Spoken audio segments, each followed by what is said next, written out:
after, for those joining online, after several minutes of technical frustration, thank you, Jay, for pushing the unknown button that did something magical that allowed us to get online and get straightened out. Hallelujah and thank you. Tonight we are talking about the first part of the midbar, or numbers as it is commonly called. The title of tonight is The Word in the Wilderness. And I need one more technical thing.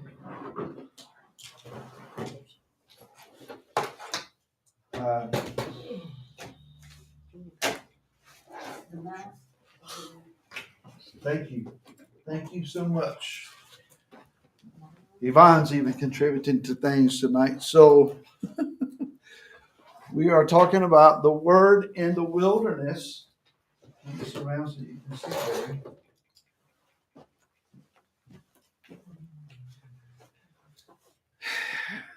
So we begin in Numbers chapter number 1, and when you look at that particular text,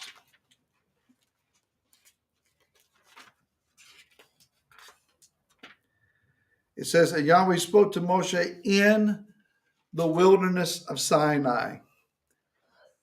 That phrase, in the wilderness, in is the letter B, or a bet in Hebrew. It's a letter B. It means in. And then we have the word midbar, which is the word for wilderness. Now, I want you to look at that word midbar. In the spelling of midbar, let me get my high dollar pointer here. You'll see a D-B-A-R. The bar is inside midbar. The bar is the Hebrew word for word. That is a word that has been communicated. So when it says in Scripture, and the word of Yahweh came to Moshe, came to Isaiah, came to whoever, the word that is being referenced here is Debar.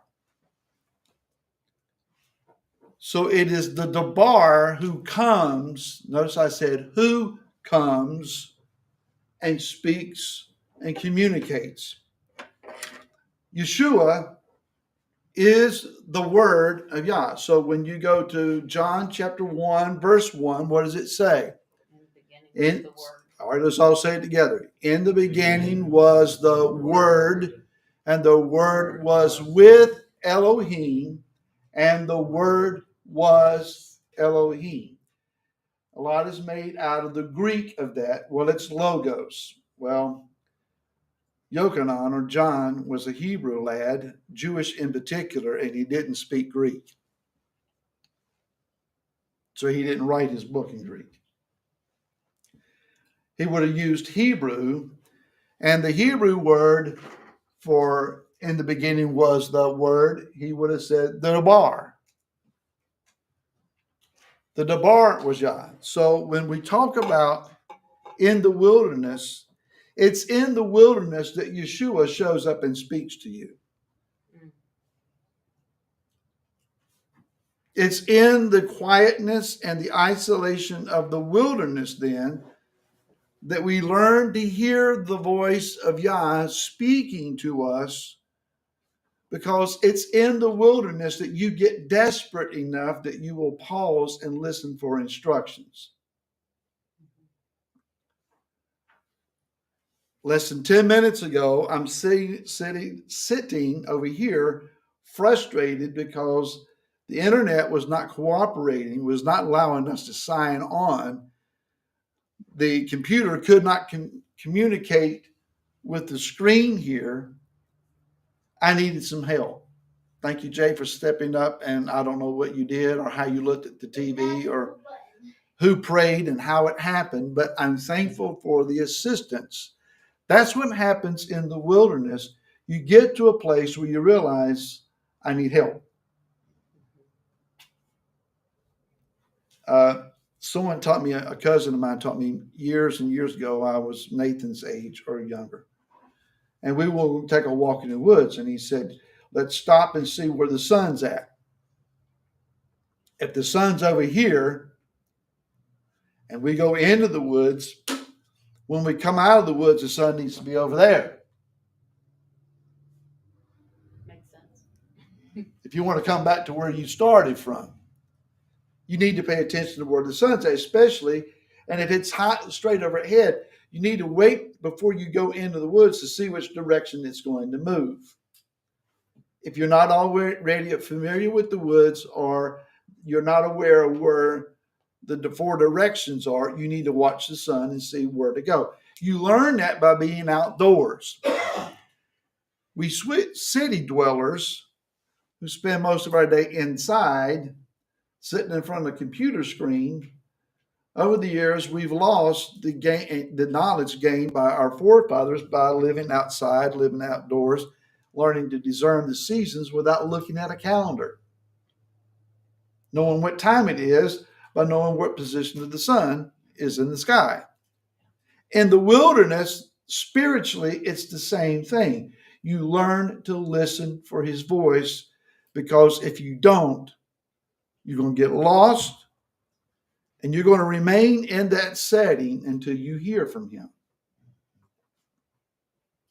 Have you ever been in the situation where someone says, don't move, I'll call you, or I'll be right back? And they delay, and it's taking longer than you think it ought to, and you get itchy. And you want to did they get lost? Did they forget about me? Should I just sit here? Do I still wait? Do I go ahead and make the best choice on my own? What do I do? When you're listening for Yah, when Yah says, wait until I tell you to move, he's not going to forget you. So you wait on him. And when Yah says, get up and move right now, don't wait. You can't say, well, I will in a minute. You might get left behind. So there is a rhyme and reason for our stressful testing. It is in the midbar, in the wilderness, that Israel is offered three things. They are counted, they are given order, and they are assigned their purpose.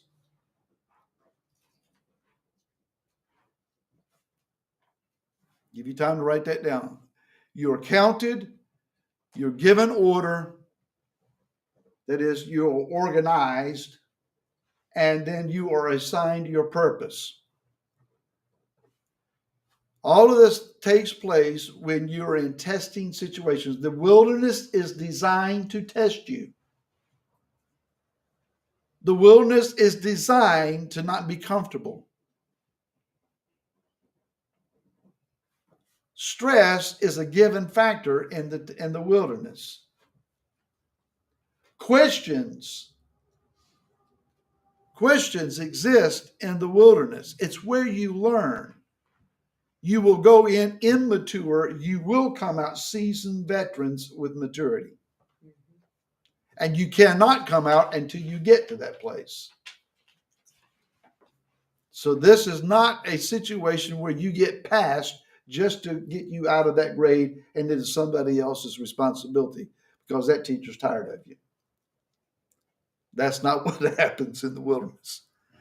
So these people had only recently been slaves, more of like a large family of outcasts than a functioning nation.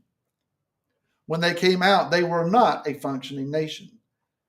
They were a bunch of ragtag followers of the prophet Moshe, not having a clue what's sitting in front of them. Yah was not going to take a mob of misfits or a swarm of ill-managed people into the land. The goal from Mitzrayim to the promised land is to prepare you for your inheritance. The wilderness does that. It prepares you for your inheritance. Today, if you get in your mind that the Ruach HaKodesh, the Holy Spirit, is telling you, I want you to go to the land of Israel, make Aliyah, become a citizen of Israel, and live there. One of the first things you need to do is learn to speak Hebrew, and in a hurry. If you're going to live in the land, you need to speak the language of the land. Number two, you need to gain your citizenship. Number three, you need to get a job in the land before you move to the land, because they got enough people on the government payroll like we do here in the United States. They're not looking for anyone else to come live off the government.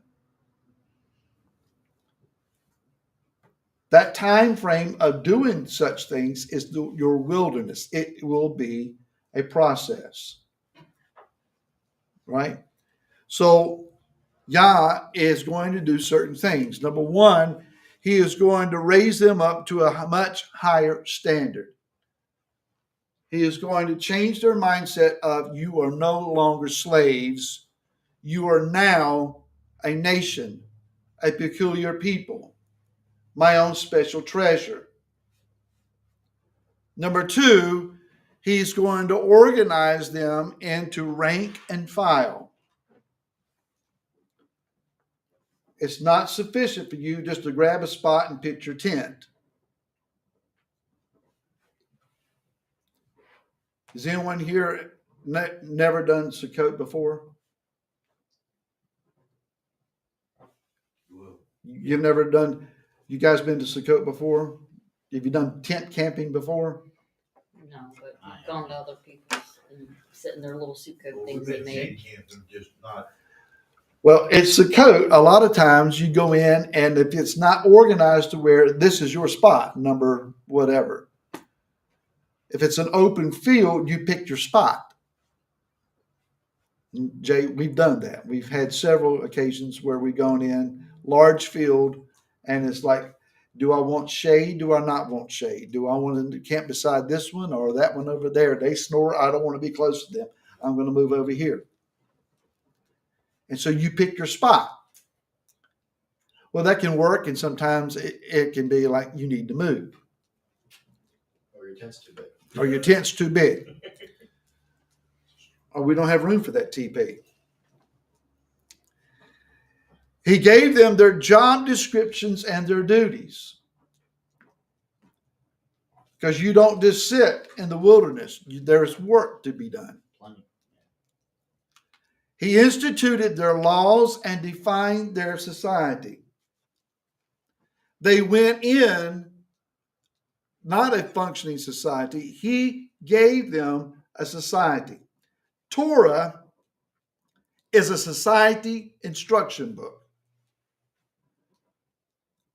Now, you and I have been raised in the American version of Western culture.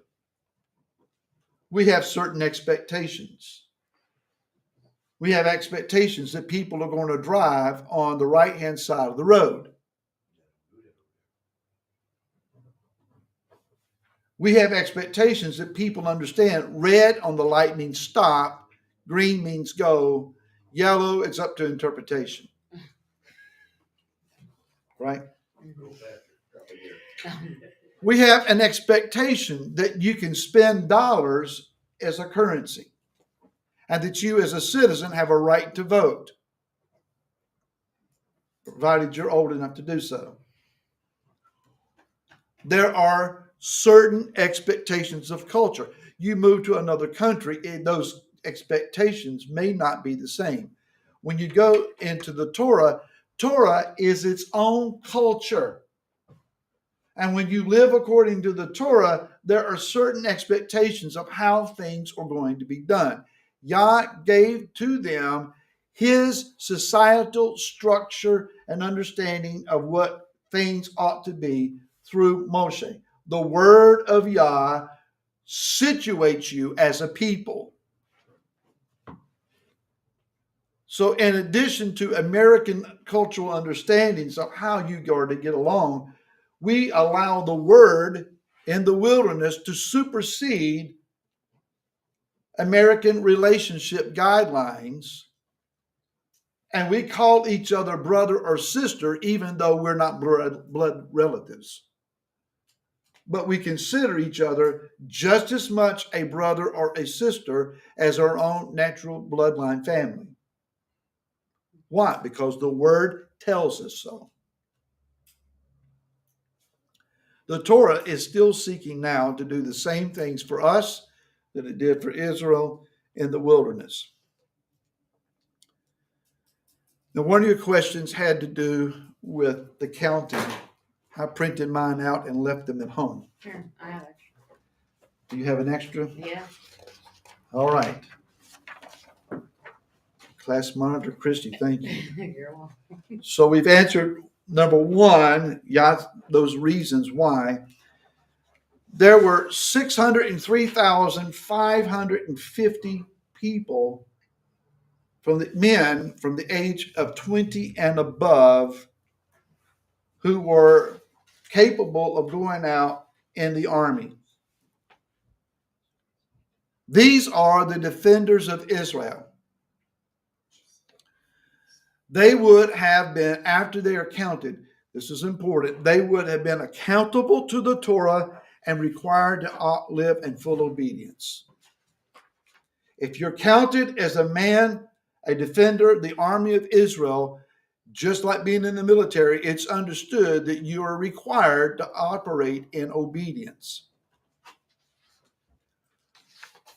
What's sad is all but two of these people, 603,548 of them died in the wilderness. That's a lot. Because of disobedience. Yeah, unbelief.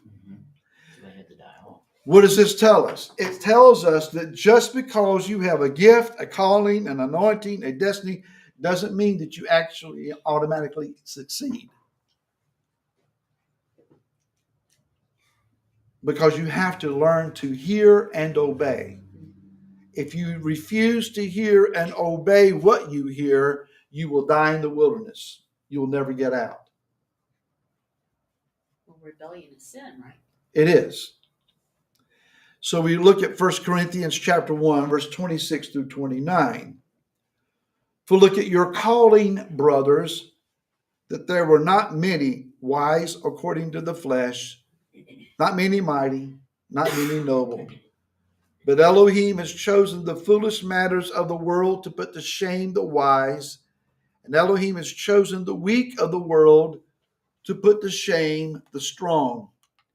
And Elohim has chosen the lowborn of the world and the despised and ones that are not, that he might bring to naught the ones that are, so that no flesh should boast in his presence. The wilderness will take your boasting away. And again, we're not talking about you living off the grid necessarily. We're talking about life experiences that test you, stress you, stretch you, push you, refine you, try you, all of these. And you think, well, why am I going through this? It is an opportunity for you to get desperate enough that you say, yeah, I need you to tell me what to do. I'm listening to you. What is it that I need to hear? What do I need to change? What do I need to correct? How do I need to move? What is it that I need to do or stop doing? Where do I go? You start asking the questions because you start listening for his voice to give you the answers. That's what Torah is doing here. Now, when they were counted, each man was connected to his lineage or his family. You read through that. Mm-hmm. You know, in the tribe and the tribe of Reuben, and the leaders are, and this is his sons, and you think, well, why do I need to read all of these names? Because these are real people who resulted in 50 plus thousand or 40 plus thousand people after them. These were real people with real emotions, real life situations, real family problems, needs. And God brought them out in the middle of nowhere to make them a nation. it's not unthinkable that he would do the same for us. Our family history, good or bad, can shape us, but it does not have to define us. Reuben, the house of Reuben, made mistakes. The son, Reuben, was wishy-washy. His father said, "You're unstable as water." That's not a compliment. He was overly passionate, and he didn't watch what he said out of his mouth very well. He'd make bold boast, if I can say it, and they were oftentimes foolish. But that doesn't mean that all the Reubenites had to be that way.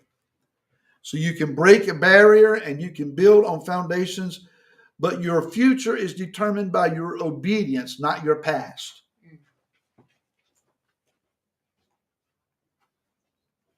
Oh, your future is determined by your obedience, not your past. So if we add the women and children and the aged and teenagers, how many people were out in the wilderness? There were probably, we don't have an exact figure, but there were probably in excess of 2 million. That's what I was thinking. Yeah. Okay, so we have 2 million people camping together. Think about those that had to cut firewood for the campfires. Those that were responsible for digging latrine ditches. Yah said later on, he said, every man among you, everyone among you needs your own shovel, your own digging device. You go outside the camp, you dig a hole, you expel your waste, and you cover the hole behind you. How far would they have had to walk to get beyond the camp? You don't want to wait until you can't wait anymore before you decide, I think I need to go. The very idea that you might need to go, you take your shovel and you start heading out. Unless you live on the very outskirts of the camp. But if you live in the middle of the camp, you need to grab your shovel and go early. Because it could be a ways to get outside the camp. You could not dig a hole in the camp. Because Yah says, I walk in the camp. And I'm not stepping in your poo. So it's a lot. Like 2 million people in an area. I don't know how many miles. I mean, miles. Yeah, that's what I'm saying. It's miles. Yeah. People. I mean, just you need to stop and think about this. Yeah. The counting did not include those of the house of Levi, because their arena of warfare was in the spiritual realm. Men of fighting age would have been engaged in their training, and then above the age of 30 in priestly duties.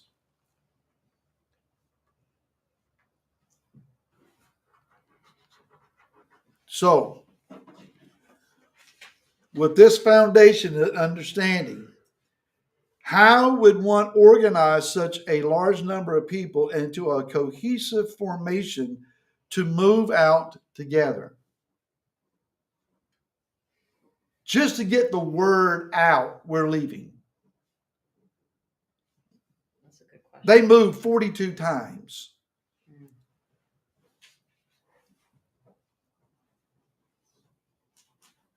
They didn't have the internet. I know that's That, and no phone service. No. So they only moved when the cloud began to move. So you had to have people watching the cloud.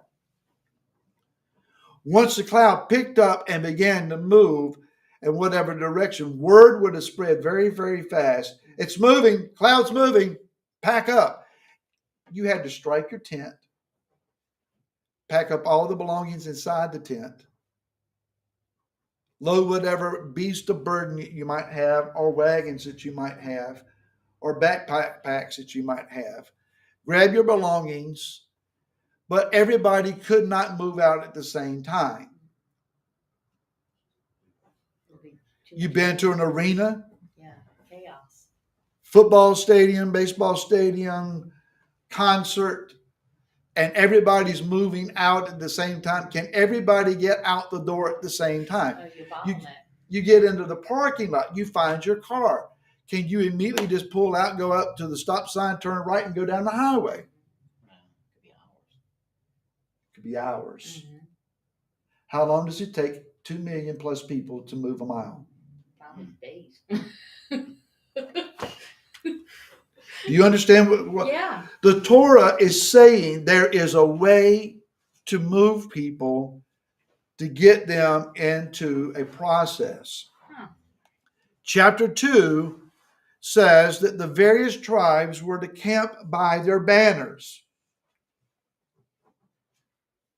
So all of the house of Dan is over here, and all the house of Gad is over there. You don't spend the night with cousins necessarily. You stay in your tribal allotted areas. Everybody has a tribal allotted area. The banner flags would have to be raised up sufficiently then, high enough that they could see. Oh, okay, Asherites are over here. All Asherites over here. And you would have camped consistently among your own people, and therefore you would know where your tent went, because it wasn't just by the tribe, but also by the clans and then the families within those clans. So when they listed all the names of the individual sons of Yaakov by their sons and by their clans, all the people of that particular clan, they camped together. You camped with those nearest in relation to you as family. Subgroups, big group. And you knew where your banner was at. But you also knew your formation. If you can see this, the tabernacle, the entrance to the tabernacle is always on the east. Always. So you had the tabernacle divided. On this part here, you had the menorah, the table of showbread, and the altar of incense. A veil wall, and then the Ark of the Covenant on this end, on the west. Inside the inner perimeter is where the Levites camped. So you had Moshe, Aaron, and the sons of Aaron all camped here. That's on the east side, guarding the entrance to the tabernacle. The Kohathites, that we'll hear about in a minute, were to the south, Merarites to the north, Gershonites to the west. Later on, Reuben, who is here, Reuben, Shimeon, and Gad, they all camp in the south. Later on, you're going to read about how that one of the Kohathites, Korach, got upset. And he led astray some of the significant leaders of the house of Reuben. Well, look at that. They're camping right beside of each other. And that story begins to make sense. Yehuda is always to the east. And the scripture says, let Yehuda go first. When the cloud moves, Yehuda was the first to go first. They left, followed by Issachar, followed by Zebulun. Then Reuben, Shimeon, and Gad followed. Meanwhile, while these tribes are moving, the Kohanim go into the tabernacle and they take the tapestries and they start covering the menorah, the table of showbread, They go in, the certain ones, and they cover the Ark of the Covenant with the tapestries. Everything is covered. Then, only then, do the Kohathites go in and pick up the handles that carry the furnishings. The Gershonites take down all of the linen wall. They take down all the other veils and the cords that go with it. And the Merarites get their wagons ready, because once all of the fabrics are gone, they're left with sockets and boards and bars, all of the wooden heavy stuff, and they load their wagons so that they can follow Gad. Meanwhile, these tribes are getting their stuff packed up, because Ephraim takes these three tribes, they go, and then Dan takes his three tribes and they follow after. And it's the same way every time they move. When the cloud stops, then Judah knows where he camps. He moves over a certain distance and sets up camp. And once Judah sets up, then Issachar and Zebulun, they know where they camp, because they know the tribal banners. They're situated, and everybody moves to their banner and sets up camp, because they know where they belong. These guys set up their camp. The Kohathites come in. They situate the Ark of the Covenant under the cloud. The tabernacle knows where it's supposed to be. Everybody brings their stuff. They set it all back up again. Everybody in relation to the tabernacle then knows where they camp. It's well organized. Yeah. They know what they're doing. What's interesting is, over here you have the banner, the primary banner of a lion. Reuben's primary banner is a man. Ephraim's primary banner on the side is an ox, and Dan is an eagle. Like the book of Revelation and Ezekiel. Ezekiel describes the cherubim, who are the throne of the Most High. They form Yah's throne. Huh. That's interesting. So as they're moving, the banners depict the fact that it is the throne of Yah. Psalms chapter 22 and verse 3, yet you are set apart, enthroned on the praises of Israel. As Israel is furling their banners and marching, they are revealing to all of the adversaries, let Yah arise and let his enemies be scattered. How do they know that he's arisen? The banners are telling the nations who is over Israel. Wow. Neat. And it is the word that situates all of this. So in the wilderness, you have to learn your place and your role in order to move together in the body of Messiah. Otherwise, you will walk alone and you will get lost.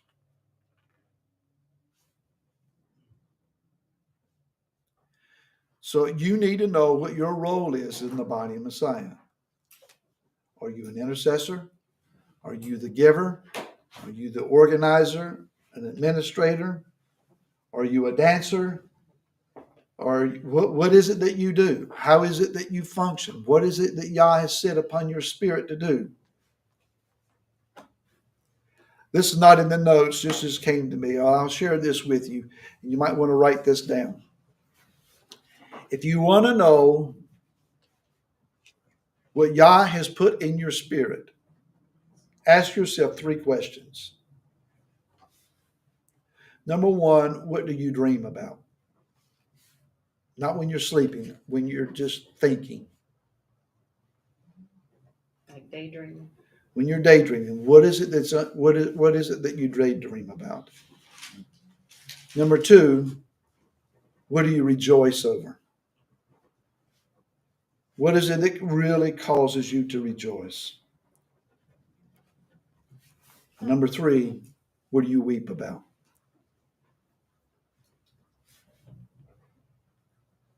What do you dream about? What do you rejoice about? What do you weep about? The answer to those three questions, if you can find some commonality in those answers, it will give you an idea of what it is that Yah has sown into your spirit. Wow.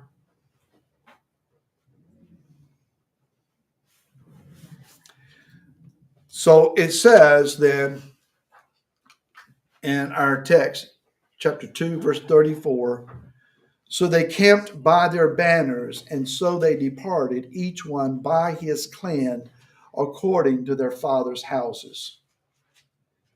How can you move millions in the wilderness?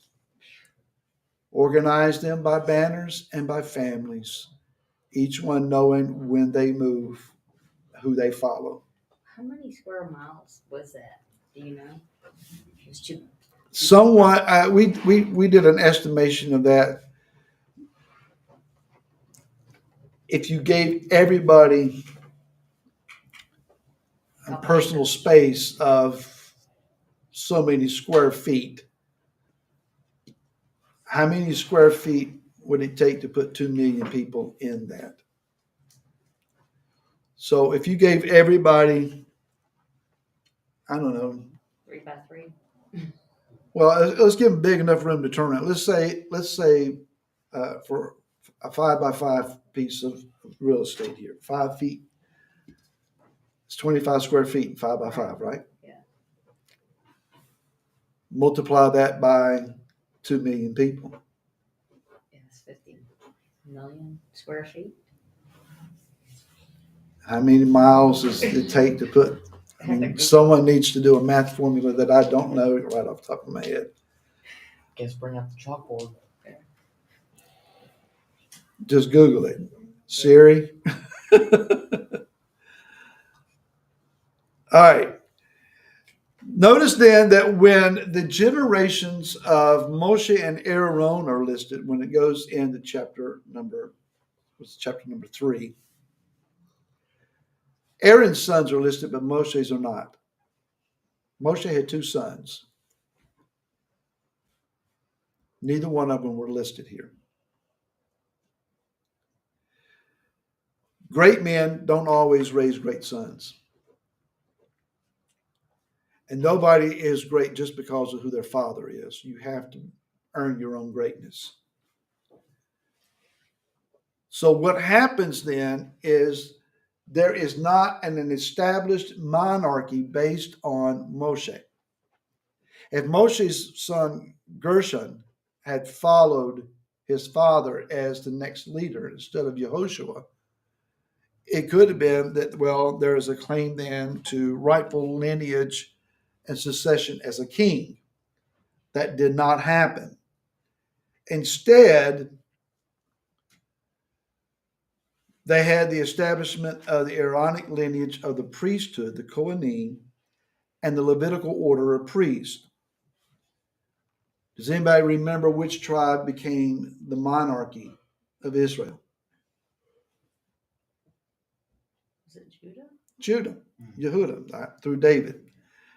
The first monarchy was out of the tribe of Benjamin, but that dynasty did not last. Saul, was of the house of Benjamin. So we have 3 sons of Levi. Levi, the real Levi, he had 4 sons. Amram is the father of Moshe and Aaron. Kohath has given the role of carrying the furnishings of the tabernacle. It is the Kohathites who pick up the poles and carry the various furniture type elements, the altars and so forth. But they can only do so after the Kohanim have come in and cover them. The men who carry the Ark of the Covenant never saw it. They were not to look at it.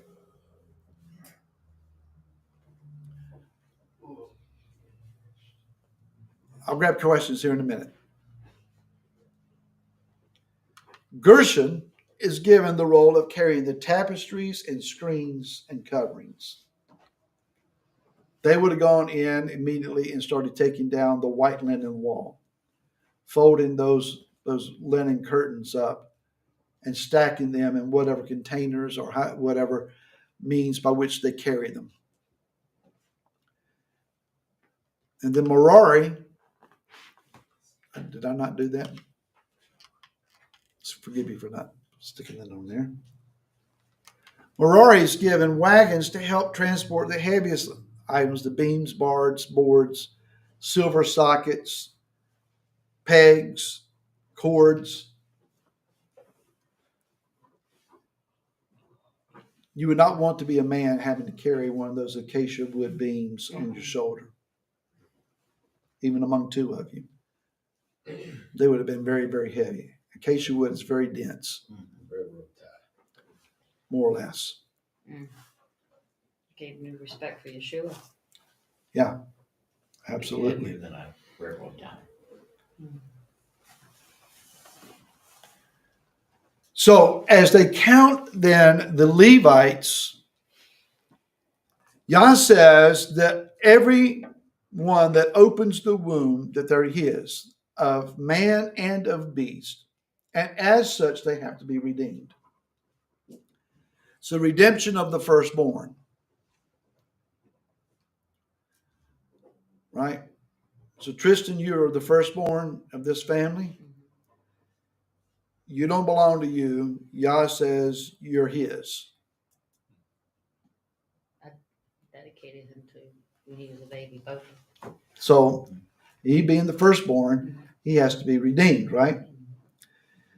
So the Passover lamb redeemed all of the firstborn who would have been firstborn priests of each family before they left Mitzrayim. The Levites then continued this offering of the shedding of blood in behalf of all of the priests of Israel, because they are now serving in their place. Moshe stood after the gold calf and said, "Whoever is for Yah, come to me." It was the Levites who did that. Yah gave the priesthood of the firstborn to the Levites. Therefore, there had to be a man per man exchange. You follow what I'm saying? Does that over anybody's head? We'll try to explain that. When Yah replaced the firstborn priesthood with the Levitical, man for man, there was a census taken of Levi, and there were 22,000 men from 1 month old and above, males of Levi, 22,000. There were 22,273 firstborn men in Israel. That leaves a balance of 273 men that are not redeemed man for man by the Levites. What happens to them? You might think Yah says, well, close is close enough. But that's not what he did. The extra 273 men who were not redeemed by a Levite from 1 month old and above, they had to pay 5 shekels of silver for their own redemption to the treasury of the tabernacle. Every last firstborn male of Israel was redeemed either by 5 shekel payment or by a corresponding Levite who took their place. Yeshua, over and over again. So your redemption is not a small thing. Wow. Yeshua paid a complete and total price for all of us. Yeah. Every last penny. Wow. It's amazing that one man could pay the redemption price for all humanity. Yeah. That's how valuable Yeshua is. Hang in there, Jay. I'll get to your question I see on your face. So the Levites were to serve in their role of assisting in the tabernacle from the age of 30 to 50 for 20 years. They were thoroughly trained in their various roles beforehand, so that day one on the job, when they turned 30, they were ready to go. What does that mean? That means for 30 years, from the time they were born until they turned 30, they were in training. Like Yeshua. Yeshua entered into his ministry at the age of 30. And he waited until then to do so. If you will remember the story of Uzzah, Uzzah was a Kohathite in the days of King David. The ark had been taken down and captured by the Philistines. The Philistines were afflicted with tumors. Well, that's a nice way of saying what happened to them. And they were overrun by rats. Their god, their idol Dagon, had kept falling over in front of the Ark of the Covenant until the head broke off. They wanted to get rid of this Ark of the Covenant. And so they did what the pagans do.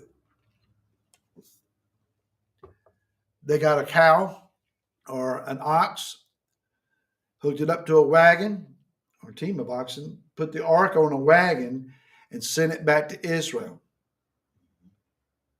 Word gets to David. The ark has come back to Israel. David takes the Kohathites, they go down, and they start bringing it back where it's supposed to be. But they do it the pagan way, on a wagon. The oxen stumble, the wagon lurches, and Uzzah, who had been trained to care for the Ark of the Covenant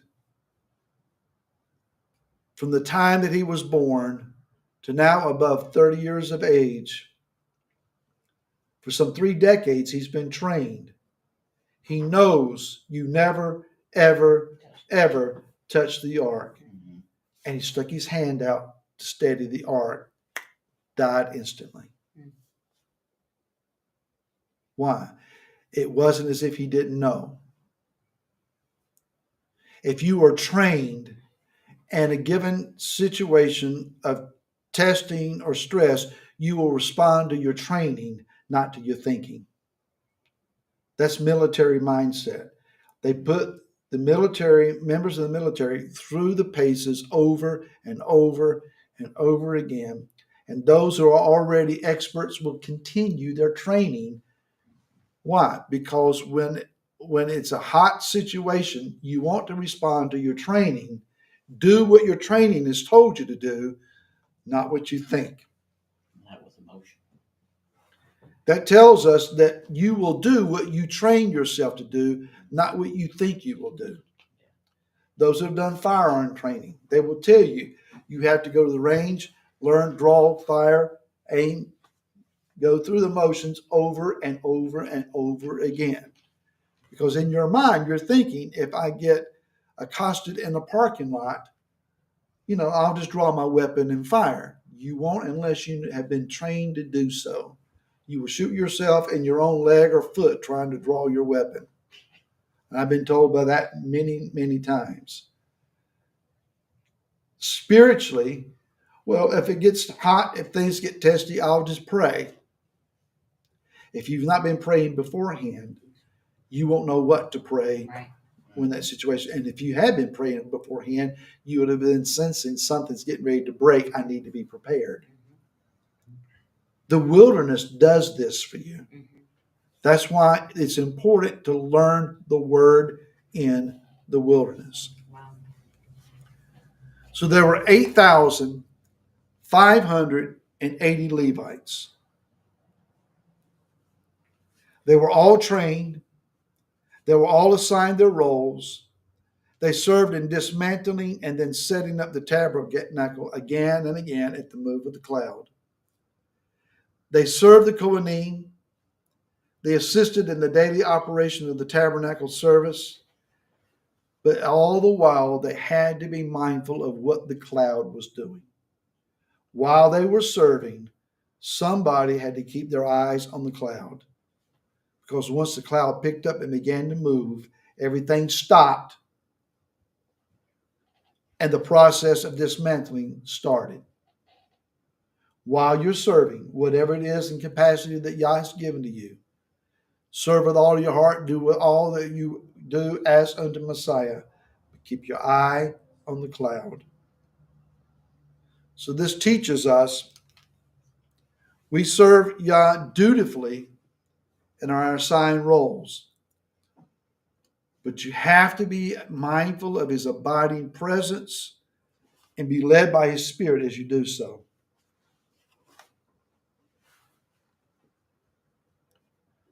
And finally, we live under God's word, his commands, but we remain sensitive to the Ruach at the same time. And this is vitally important. The word and the Ruach HaKodesh, the Holy Spirit, agree every time, always.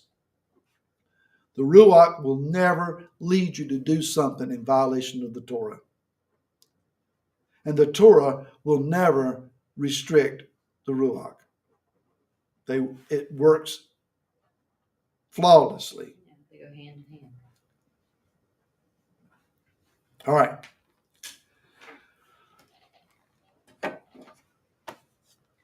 That took 7 minutes to get started, but we finished exactly on time. Okay. Chuck, it looked like you had a question, and then Jay, it looked like you had, no? I had a thought, but it didn't pan out. So Okay. Chuck, you had a question a while ago? you answered it. Yeah. Yes, ma'am. Why, if you remember him, why do the people that carry the audit, the thing, HOD. no, audit, no, carry the thing, not allowed to look inside it? Well, the Ark of the Covenant was not to be looked at. The lid was to not be taken off and people look inside of it. The Philistines did that and they were struck dead. The Ark of the Covenant, it's like a big gold box with a lid on it and two angels like with their wings covering over the top. It is extremely holy. And Yah says his presence abides right over the top of it. So just like you're not supposed to look at the face of Yahweh, they put a large veil or curtain over the top of it. There were 4 men who carried that box with poles on each side. They could pick up the poles, but they could not see the ark. It was just too holy. Which is why they were given instructions to follow to the letter. And when they decided to put it on a wagon and they touched it, they did. Nathan? How come if they couldn't touch it? How come the people in the back have the world where they're not going to see that? If they couldn't look at it, how are they able to not see it? Because they were in the back, so they would have seen it if they were walking forward. The curtain covered it all the way around, not just, it was fully covered. All they could see was the poles. I think I know what you mean. The cloud would follow and then they would move the I'm ark. talking about the ark. If they couldn't look at it in the back without the cover, if they were to walk forward, they would see it on the corner of their eye. They follow the gang for non-interested. Okay. So was it Yah that put everything inside of it? If nobody could touch it? Yeah, I told them what to put inside of it. Okay, so God or Yah didn't put it in there. He told people, the priests, The tablets of stone that Moshe had were put inside by Moses or Moshe? Yes. Okay. of Moshe. And Aaron's rod was put in there by Aaron. I don't know that his rod would have necessarily fit dimension by dimension. I mean, if it went in, it would have been a supernatural physics miracle. There is an understanding that Aaron's rod was laid to the side of it or beside of it, as was the pot of manna. Okay. I've seen it both ways, that the pot of manna was inside it or it was situated beside of it. Okay. So I don't, but the pot of manna and that rod still exists somewhere, Right. as does the ark Yeah.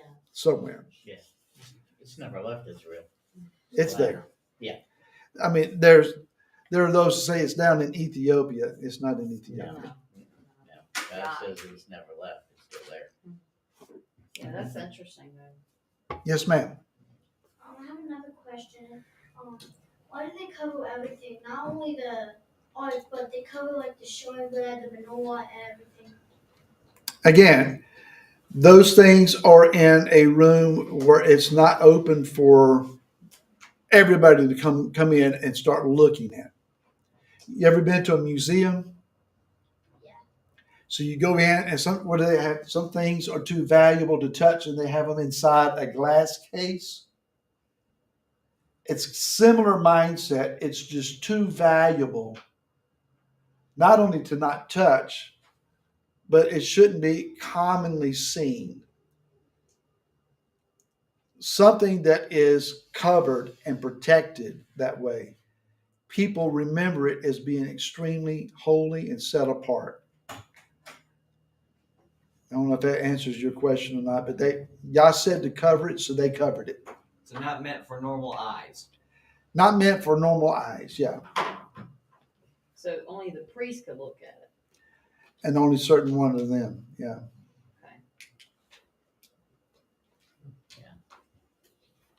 Okay. Chuck, When the ark was taken, you were just talking about that. When the ark was He taken, revealed one day.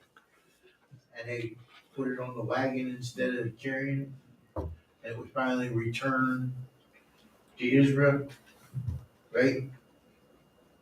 How come they weren't killed when they?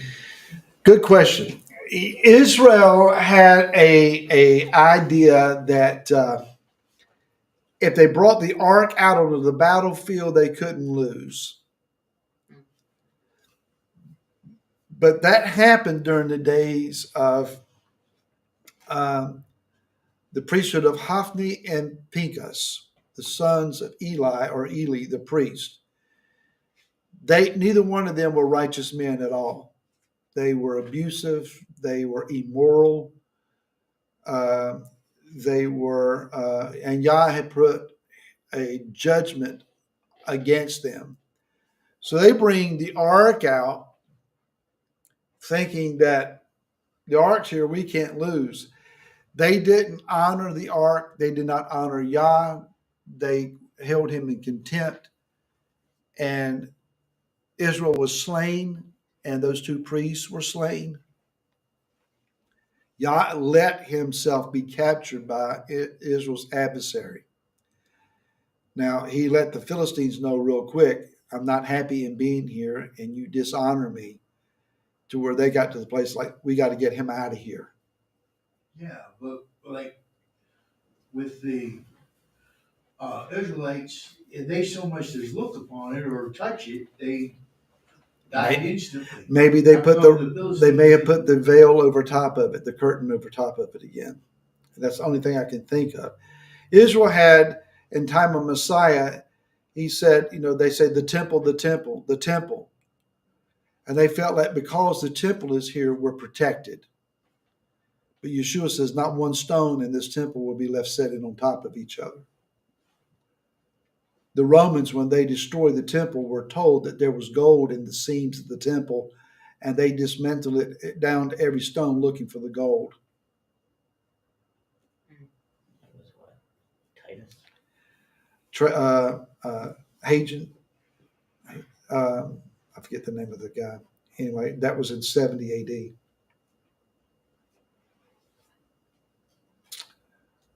So you can't say, well, we got a menorah here, we're protected. We got a Torah scroll in the house. Nothing can happen here. Protection from him. No, you can't count on the religious objects if you're not following the one that they point you to. It wasn't the object, it was the cloud. So do we hear anything tonight that was good? Yeah, all of Yeah. it. All of it was very, very interesting. All right. So next week we'll be talking about Yah judges his people in the wilderness. I'll get to you in just a minute, Nick. So he gives us his word and then he judges us. Judgment's not always negative. You can be judged righteous or unrighteous, set apart or not set apart. So I'm going to go through these. These are being sent to you in your emails. You'll have this. Okay. In chapters 5 and 6, 3 people are talked about: the leper or the Metzora, as he is. This is not leprosy as we know it. The leprosy we know is it eats off the tip of your nose and the tips of your fingers. And that's Hansen's disease. That came from the Greek army of Alexander. This is a different kind of malady. Excuse me. This is a spiritual disorder that manifests on the skin. It's your body letting you know that there's sin on the inside. But we call them the leper. The sota is the wayward wife. And then the Nazarite. They're found in chapters 5 and 6. With each one of them, Yah gives restrictions, he sets boundaries, and the processes of restoration. In other words, he judges each one of these in their situation, but he doesn't leave them where they are other than the Nazarite. He gives them a way out. In chapter 9, the discussion is the observance of Pesach and how to respond to the cloud. So with each of those, Yah gives guidance and requires discernment. What is that? And then I think it's in chapters 11, 12, and 14. Israel is judged because of their lust for meat. That's when the quail show up. Moshe's siblings. And then there is an unbelieving generation. And when Yah gives his judgment, he doesn't back off. So the question is, was he too harsh? Now, before you answer that, put yourself in the place of those that ended up being judged. How would you feel? Upset. Put him to the sword. All right. So again, this will be sent to you via email. So check your emails for that. This is your questions for next week as well. Okay. It's what your reading assignment is. And again, read through it. You know, you're not going to be tested next week on this, but nonetheless, just read through these chapters. It is a bit of reading, but it's in the reading of it that you begin to look for these answers and it starts clicking in your mind. All right. All right. Thank you for your time. Let me make sure that we answered all of our questions. We did. I didn't write it on the paper. Why would he send them into the wilderness? We did talk about that at length, and multiple answers there. Why would the Levites not be counted in this number? We answered that. How many were they? How did they form in order to lead? We talked about that at length. We talked about the roles of responsibility of the 3 houses and how that the firstborn were represented by the Levitical priesthood. So we did answer all the questions. Yeah, I just wrote it on this. All right. Nathan, last question. How are they supposed to know where the cover was if it was covered all the time and you couldn't see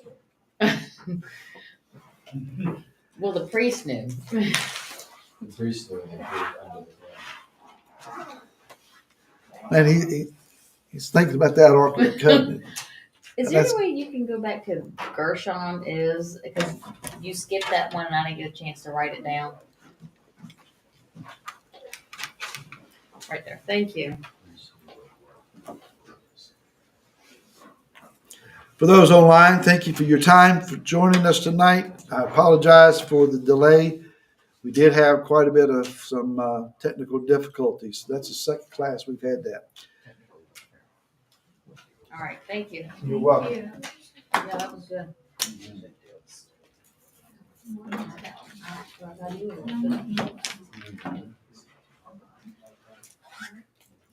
Did you have to answer those 3 questions? What do you think the room about?